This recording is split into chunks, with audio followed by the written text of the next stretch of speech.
Hi everyone, welcome to this video session. My name is Samuel Chukwuemeka. In this video session, we shall look at the unit of rational numbers and equations. Specifically, we shall write equations from real-world word problems.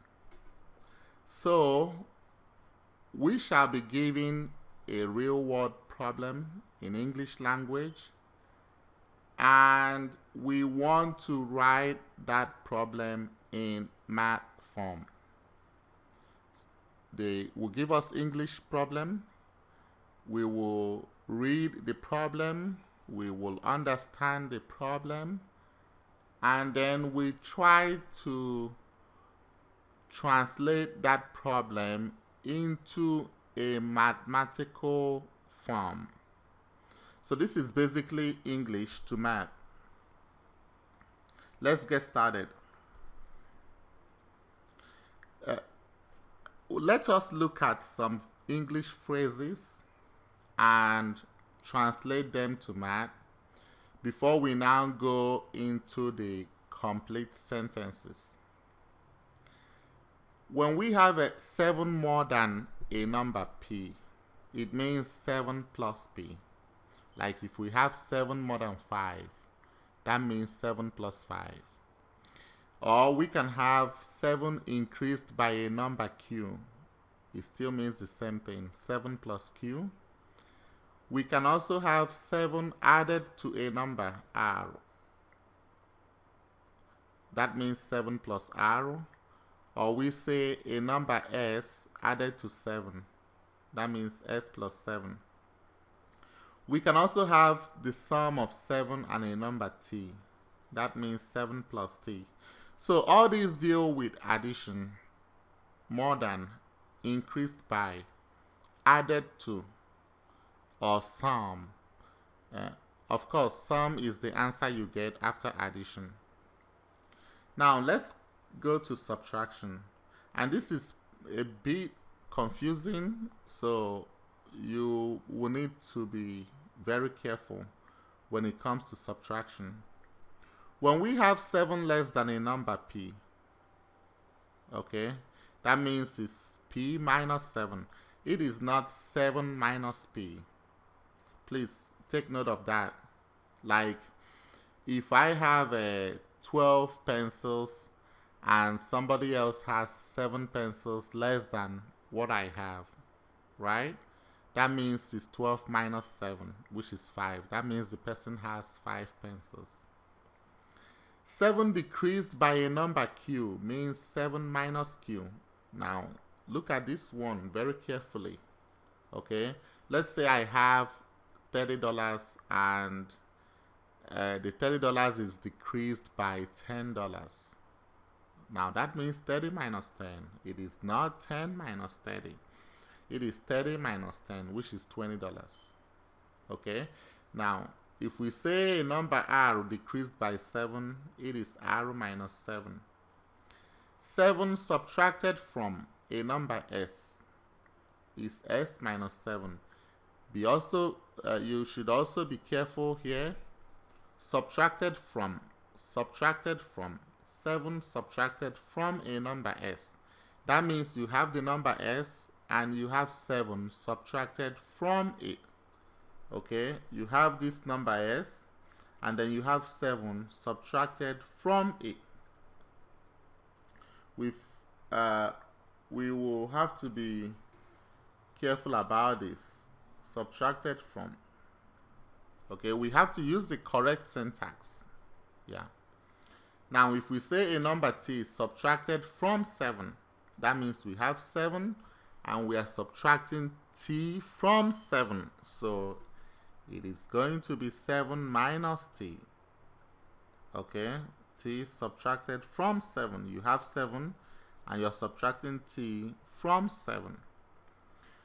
We can also say the difference of 7 and a number u. That means 7 minus u. The difference of a number v and 7 means v minus 7. So when we come to sum, when we talk about sum, we mean addition. When we talk about difference, we mean subtraction. Then here we mean added to, subtracted from, added to, subtracted from. Okay? The next slide, let's go to multiplication and division. 7 times a number p means 7 times p, or you can say 7 multiplied by. Now we have added to, subtracted from, multiplied by. Okay, we've got to use the correct syntax. So 7 multiplied by a number q is 7 times q. A number r multiplied by 7 is r times 7. Then product is another term. Just like we have sum to mean addition, answer we get after addition. Difference, answer we get after subtraction. Product, answer we get after multiplication. So when you see product, it means multiply. Okay, product of 7 and a number s is 7 times s. Product of a number t and 7 is t times 7. To division, we have 7 divided by a number p. Divided by. Okay, it means that 7 will be the numerator and p will be the denominator. We've got to understand this. 7 divided by p. So that means 7 is the numerator and p is the denominator. Now, if you have 4 divided by 2, it gives you 2. But if you have 2 divided by 4, it gives you 0.5. We've got to be careful. 2 divided by 4, okay, it's going to give you 0.5. It will not give you 2. 2 divided by 4, okay. Now, 4 divided by 2 will give you 2.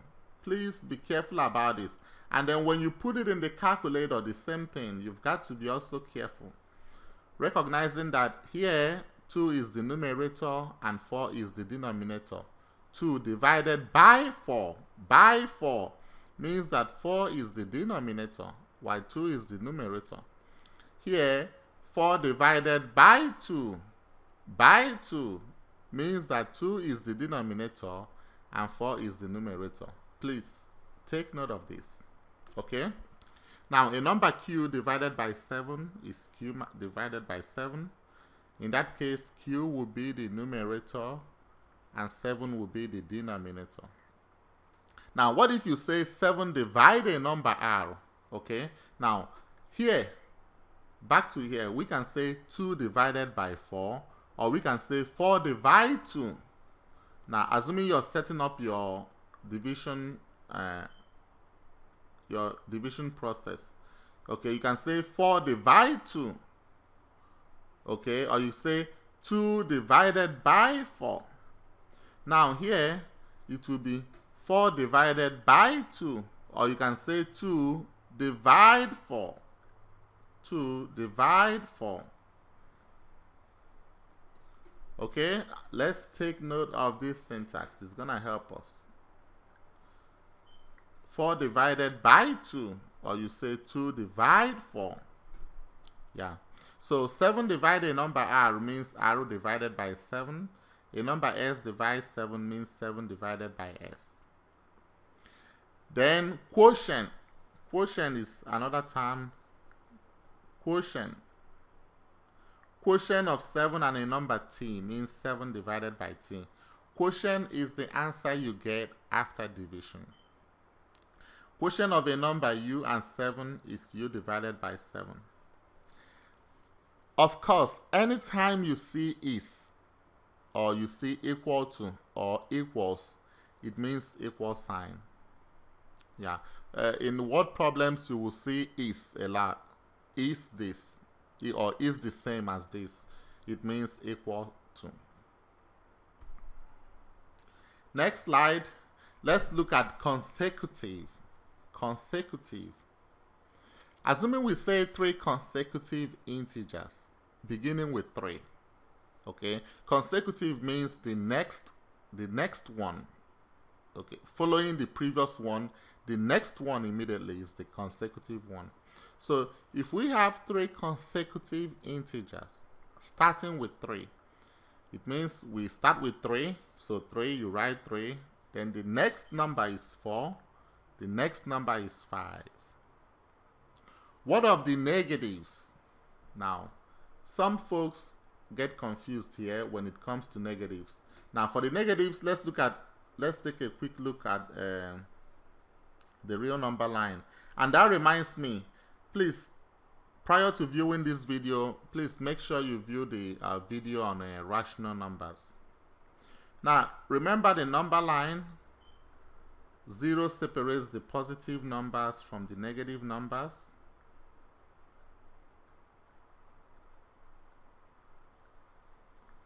Okay. And here, to the right of 0 are the positive numbers, and to the left of 0 are the negative numbers. So we see here that 5 is greater than 4, 4 is greater than 3, 3 greater than 2, 2 greater than 1, 1 is greater than 0, 0 is greater than negative 1, negative 1 is greater than negative 2, negative 2 is greater than negative 3. That is if you move from right to left in descending order. Okay, now if we have starting from negative 3, you know, when you have consecutive numbers, it means the next one after it, the next one. So if we have 3 consecutive integers starting with negative 3, that means we have negative 3. The next one is not negative 4. No, it is negative 2. And the next one is negative 1. Please note that. Okay, take note of that, please. So that is arithmetic. Let's come to algebra. When we have p, 3 consecutive integers starting with p. So just like you have here, you added 1, you know, 3. Then 3 plus 1 is 4. Then 4 plus 1 is 5. Okay, or you say 3 plus 1 is 4. Then 3 plus 2 is 5. The same thing here. Negative 3 plus 1 is negative 2. And negative 3 plus 2 is negative 1. So that means if we start with p, we have p plus 1, and then the next one p plus 2. Okay, just like we have here 3, then 3 plus 1, 4, then 3 plus 2, 5. The same thing, p, then p plus 1, then p plus 2. Okay, now what of consecutive even integers? Remember, the ones we just discussed are the consecutive integers. We also have consecutive even integers starting with 8. So now I want you to note this. If we are going to have consecutive even integers, then it will start with an even integer. I repeat, if we are going to have consecutive even integers, then it will start with an even integer. So assuming it starts with 8, then 8 plus 2 is 10, because after 8 we have 9, but 9 is not an even integer. 9 is an odd integer. So the next one we have is 10. After 10, we will not count 11. 11 is odd, not even. So the next one will be 12. So you can see here that this is 8 first, and then we have 8 plus 2, which gives us 10, and then we have 8 plus 4, which gives us 12. Okay, we have 8, the even integer, then we have 10, and then we have 12. So you see the increment is 2. It increases by 2 each time. If we want to find the next one, it will be 8 plus 6, and that will give us 14. Okay, so if we bring it back to algebra, Q, right? is going to be q, then q plus 2, and then q plus 4. So if we have consecutive even integers, we have to take note of that. The first one is q, then q plus 2, then q plus 4. Now, it still applies to the negative. Okay, when we have negative 8, right? And if we have it here, if we keep drawing this number line, you will see it. Then negative 8 plus 2, negative 8 plus 2 will give you what? Negative 6. And then negative 8 plus 4 will give you negative 4. So it's still the same thing. It applies to that. So q plus 2, q plus 4. Now, if they say 4 consecutive even, right? If they say 4 consecutive even integers, starting with q, okay, that means that q will be an even integer. So q, then q plus 2 is the second one, q plus 4 will be the third one, and then q plus 6 will be the fourth one. Okay? Now let's go to odd integers. Odd integers is still the same thing. Now, students get confused a bit here, and they think it's, maybe let's say 3 consecutive odd integers starting with arrow. They write arrow, then arrow plus 1, then arrow plus 3. No. Okay, let's look at an example. We have 7, right? From 7, after 7, 8 is not odd. Remember, it is 3 consecutive odd integers. It will start with an odd integer. It's not going to start with an even integer, no. It will start with an odd integer. So it started with 7. 7 is odd. Then after 7, the next one is 8, but 8 is even. Okay, so after 7, we have what? 9. Then after 9, 10. 10 is even, so we skip 10. And then the next one will be what? 11. So this is still the same thing. It is an increment of 2. Okay, 7 plus 2 to give you 9. Then 7 plus 4 to give you 11. The next one will be 7 plus 6 to give you 13. So it is still the same thing. Increment of 2. It is not increment of 1. Okay, students tend to get confused on this. It is not increment of 1. It is still increment of 2. So if we have arrow, we will still have arrow plus 2. Then we'll still have arrow plus 4. The same way we have it with the consecutive even integers is the same way we will have it with the consecutive odd integers. The only difference is this. For the consecutive even integers, it will start with an even integer.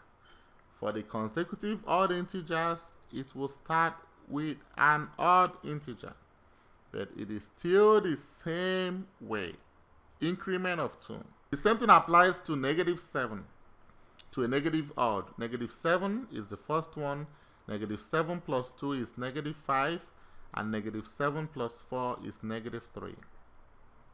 Okay? Now, when we have 3 consecutive integers, right?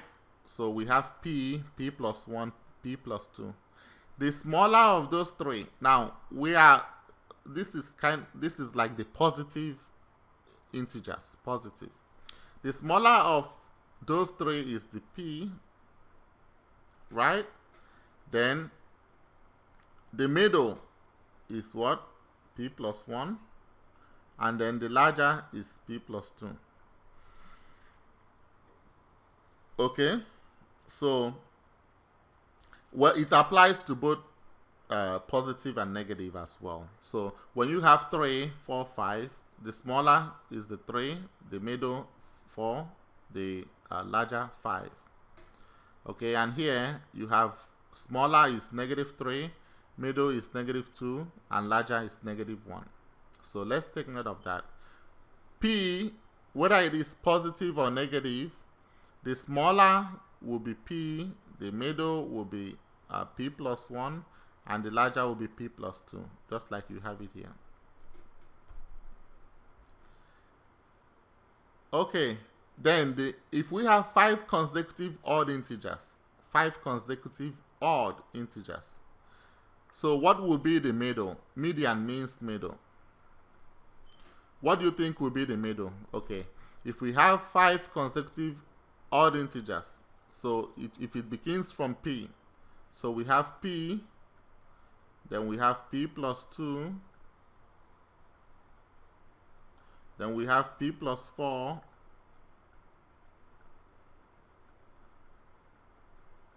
then we have p plus 6. That's this the first odd integer. This is the second consecutive odd integer. This is the third consecutive odd integer. This is the fourth consecutive odd integer. And then this is the fifth consecutive odd integer, p plus 8. So which one will be the middle or the median? Is p plus 4. That's why. So if they tell you that, if they give you a question that the median of 5 consecutive odd integers is this, okay, the smaller is this, the larger is this, find this, you know, find the integers, then you should know what they're talking about. And the larger of 5 consecutive even integers will be p plus 8. Remember, the consecutive even and the consecutive odd are the same thing. So this is the smallest, this is the largest, and this is the median. This is the largest, okay, p plus 8.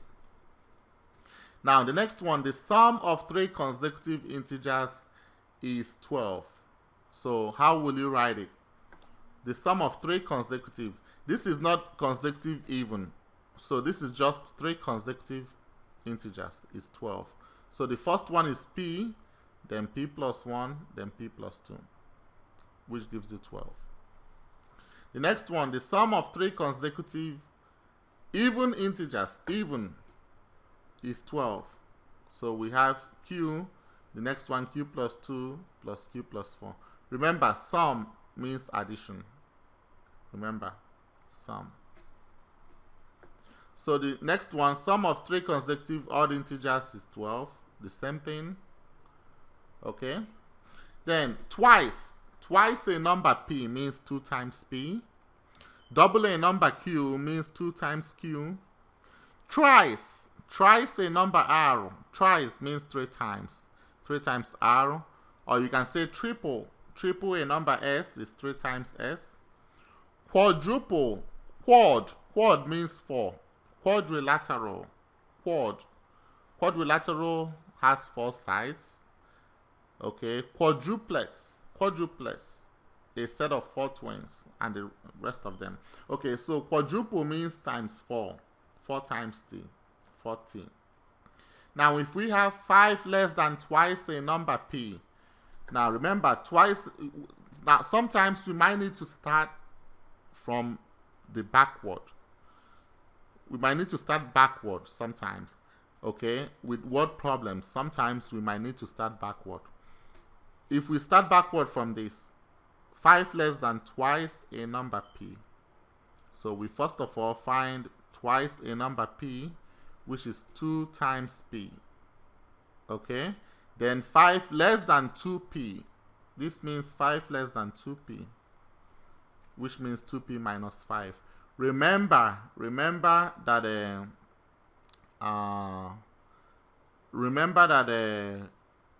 5 less than a number means that number minus 5. Okay, remember we said that in the first slide. That's the slide 1.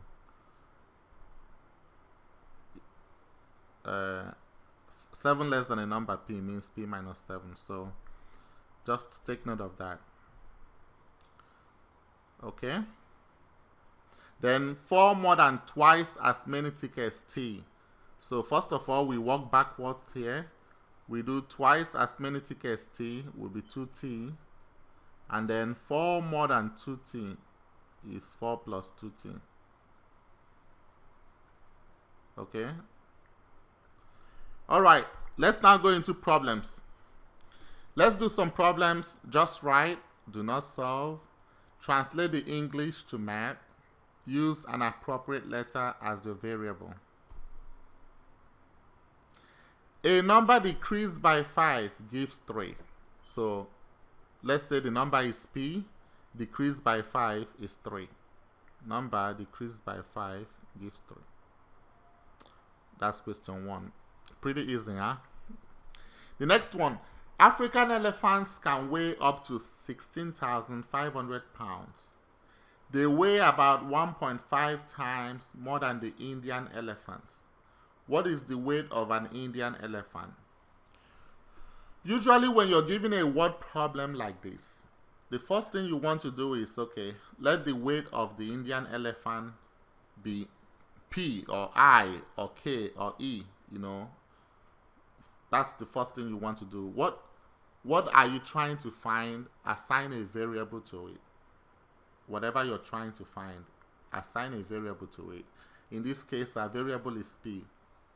Now, we see that the weight of an African elephant is 1.5 times that of the Indian elephant. So this is 1.5 times P, which is 1.5 P.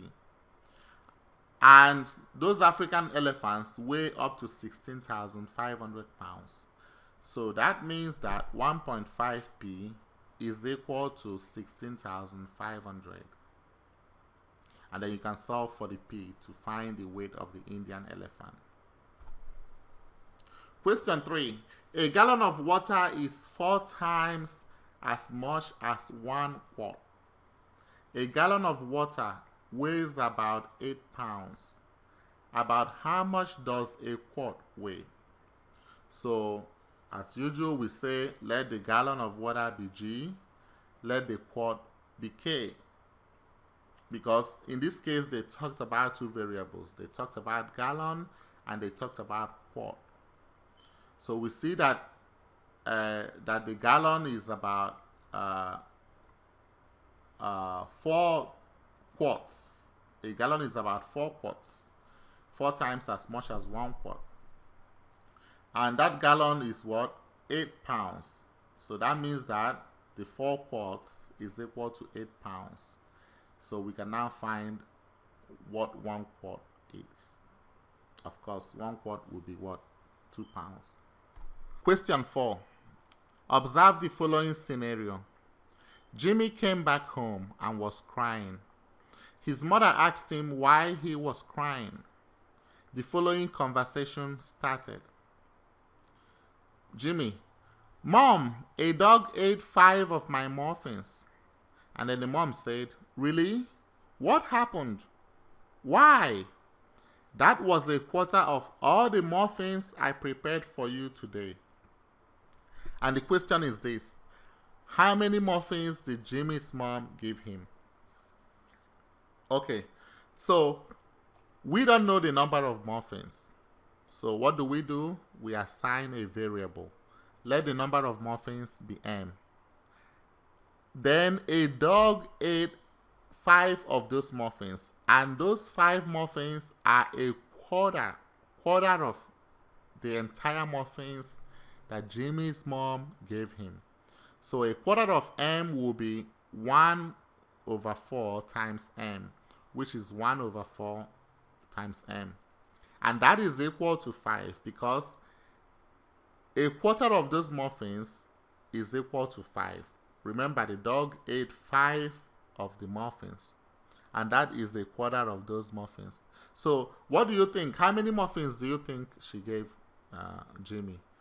20 muffins, because a quarter of 20 is 5. Question 5. In August 2009, the United States Senate had a total of 98 Democrats and Republicans. There were 18 more Democrats than Republicans. How many Democrats were there? Okay, in this kind of question, I know they are asking us how many Democrats. But if you look at the question well, you will find out that before you find the number of Democrats, you have to find the number of Republicans. So we start with the base. The base here are the Republicans. we cannot find the number of Democrats without finding the number of Republicans. So let us now assign a variable to the number of Republicans. Now, in this case here, there were 18 more Democrats than Republicans. This means that we first of all have to find the number of Republicans. Then whatever we get, we now add that number to 18. Okay, or we add 18 to that number to now find the number of Democrats. So how do we find the number of Republicans? We say let it be R. Then this means that the number of Democrats will be 18 plus R. Whatever the number of Republicans are, the number of Democrats will be 18 more than that. And this gives us 98. So the number of Republicans plus the number of Democrats will give us 98. That means 18 plus 2R is 98. So we have to first of all find the number of Republicans. Then we now add 18 to that number to give us the number of Democrats. Question 6. The temperature in Samdam City rose 30 degrees Fahrenheit from 7 a.m. to 3 p.m. The temperature at 3 p.m. was 70 degrees Fahrenheit. What was the temperature at 7 a.m.? So we do not know the temperature at 7 a.m. So what do? We assign a variable. Let that temperature be T. Now that temperature rose by 30 degrees Fahrenheit to 70 degrees Fahrenheit at 3 p.m. That means that T plus 30 will give us 70. It's pretty easy, huh? Question 7. First gym membership costs a one-time membership fee of $120 and a monthly fee of $30. Godwin has $300 and wants to become a member. How many months would his membership be valid? So we do not know the number of months, therefore we assign a variable. Let the number of months be M. And your variable can be anything, any alphabet at all, okay? One-time membership fee is what? $120.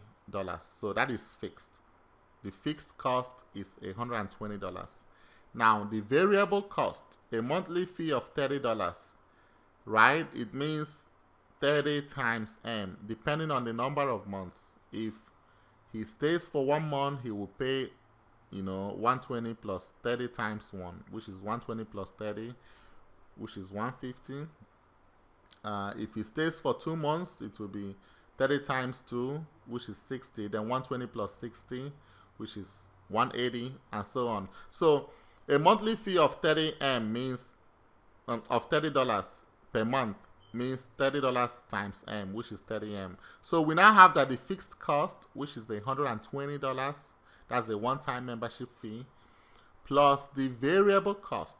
Variable cost meaning that it depends on the number of months. It varies by the number of months.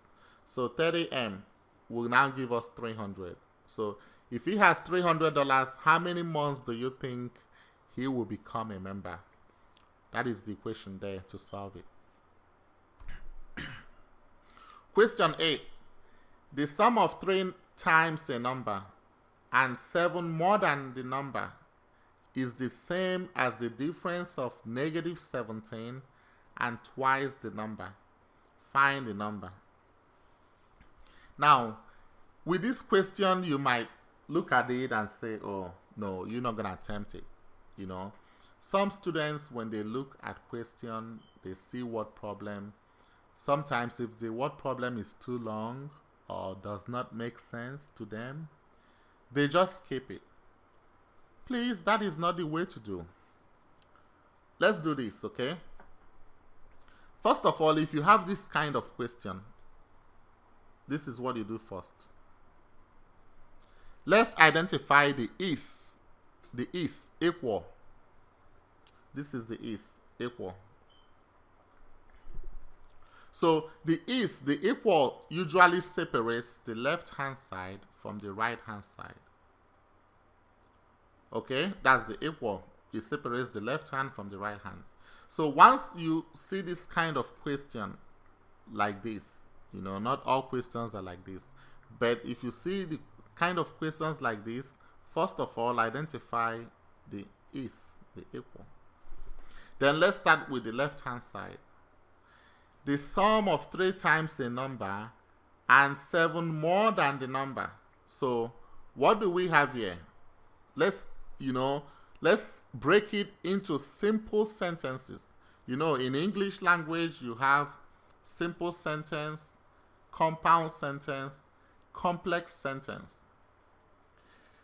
Now, they are testing your knowledge of those sentences and how you can break it down into simple sentences. Once you identify the is, you now start from the left-hand side, or you can start from the right-hand side. It does not matter. But when you have a compound sentence or a complex sentence, you break it up into simple sentences. What do we have here? We have 3 times a number and 7 more than the number. And we now have sum. So we have 3 times a number. We have to find that. Then we have to find 7 more than the number. And then we now have to find the sum of that. Okay?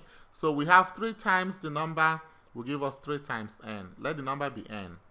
3 times the number will be 3n.